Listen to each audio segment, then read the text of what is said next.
Hello, I'm Lauren Boulding, and I'm a board-certified prosthodontist and a board member of the Foundation for Facial Recovery.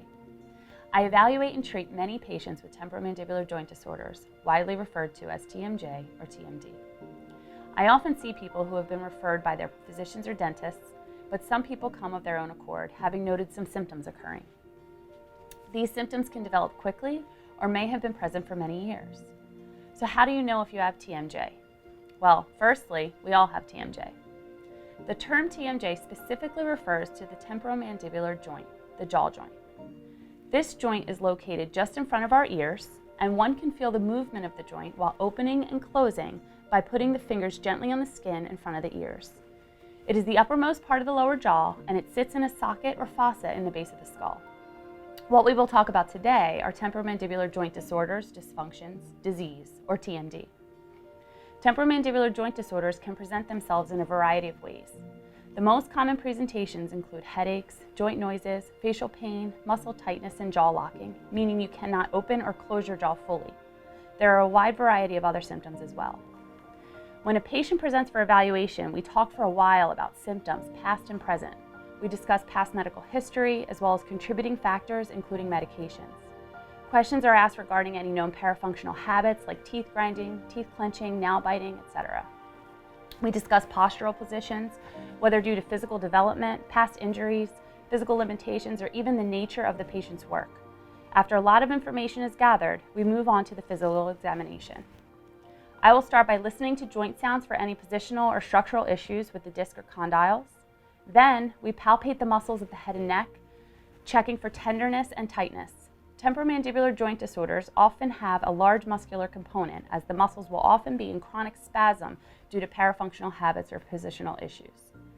The range of jaw movement is evaluated, and we look to see if the opening is stable or not. An extensive intraoral examination is then performed, in which we closely examine the hard and soft tissues of the entire mouth. The teeth are closely examined for any signs of wear. This includes wear from parafunctional habits, surface cracks, chips in the teeth, gingival recession, and many other presentations. The occlusion is also evaluated. This is the way the teeth come together.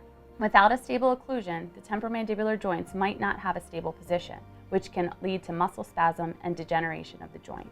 After the physical evaluation, imaging of the joints is sometimes needed in order to see if any damages to the bone are there, any degenerative changes, or malposition of the joint in its socket. All of these findings are considered when determining the best course of treatment for the patient. Generally, a conservative approach is indicated, such as physical therapy, changes of daily posture or habits, medications, trigger point injections, or the use of TENS units.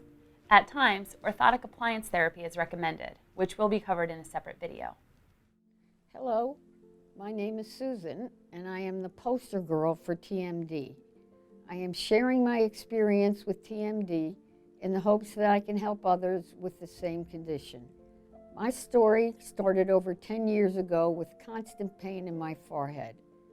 I thought it was a sinus condition. My allergist said that it wasn't and referred me to a pain management doctor.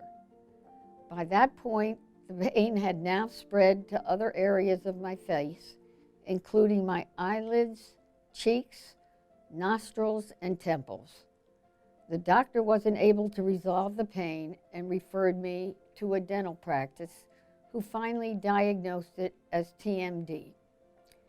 The dental practice began working on my teeth to bring them into alignment.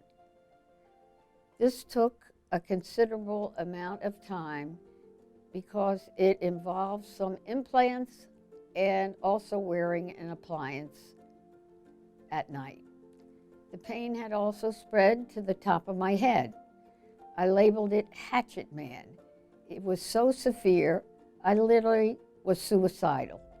I was relating this story quite accidentally to a friend of mine when she suggested I see Jody Barth, a physical therapist. She literally saved my life by her professional treatments. My problem is an extreme case, but eventually, with enough time and persistence in seeking treatment, I found relief. Never give up.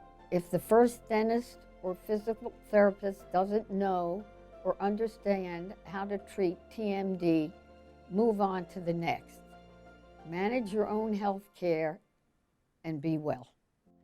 Thank you so much for taking the time to explore temporomandibular joint disorders with me. And if you would like some more information, please visit greaterdcspecialist.com or the Foundation's website at foundationforfacialrecovery.org.